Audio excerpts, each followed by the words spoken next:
கொஞ்சம் ட்ரைனிங்கா கொடுங்க. நாங்க ரொம்ப பிராக்டிகலா இருக்கோம்.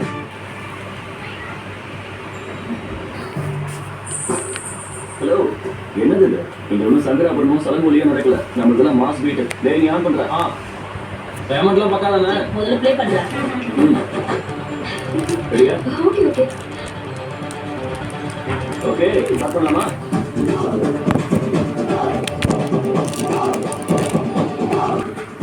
பாத்தீங்களா? என் ஈடுபாடு. நீங்க புரிஞ்சுக்கோங்க, நான் ட்ரை பண்றேன்.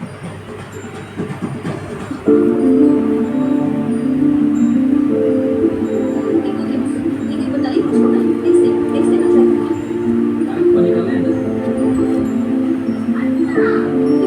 மாஸ்டர், ஷோல்டர் மேல தலையை போடுங்க.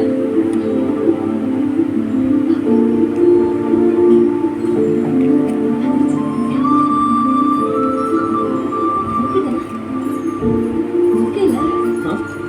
என்னாச்சு மாஸ்டர்? ஆத்மார்த்தமா பண்ணு. அப்படிலாம் நான் மறுபடியும் ட்ரை அது மறுபடியும் அப்படிதான் வருது.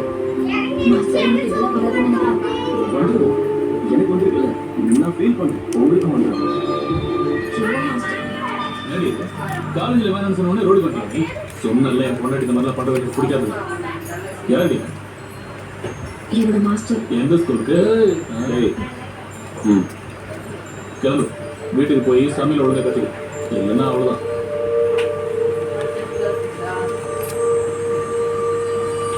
என்னங்க உங்களுக்கு கல்யாணம் ஆச்சுன்னு சொல்லவே இல்லை. அனாவசியமா நான் வேற. சிச்சி, நான் ஒன்றும் அவன் பொட்டாட்டிலாம் இல்லை மாஸ்டர். காலேஜில் என்னோட சூப்பர் சீனியர் ஃபர்ஸ்ட் எல்லாம் ரேக்கிங் பண்ணும்போது அவனுக்கு ஒய்ஃபை ஆக்ட் பண்ண சொன்னாங்க. அப்போலேருந்து நான் அவன் ஒய்ஃப்னு ஃபிக்ஸ் ஆகிட்டான். 3 இயர்ஸாகவே ஹார்ட்ஷிப் பண்ணிட்டு இருக்கேன் மாஸ்டர். நீங்க பொறுத்துக்கிட்ட ஐயோ, அவன் கண்ணு பார்த்தாலே எனக்கு ரொம்ப பயம். அந்த பயத்தை நான் போக வைக்கிறேன்.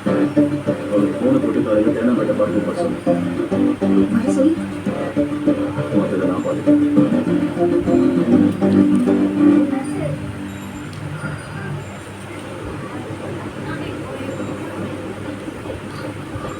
என்ன மாஸ்டர் இவ்வளோ லேட்டாக வரீங்க? அந்த மனோகர் வர டைம் ஆயிடுச்சு. எனக்கு என்னமோ டென்ஷனாகவே இருக்கு. உண்மையிலே ஏதாவது பிளான் இருக்கா? பிளானா? அது கொஞ்சம் பாரு. சின்ன சாமியா சார்,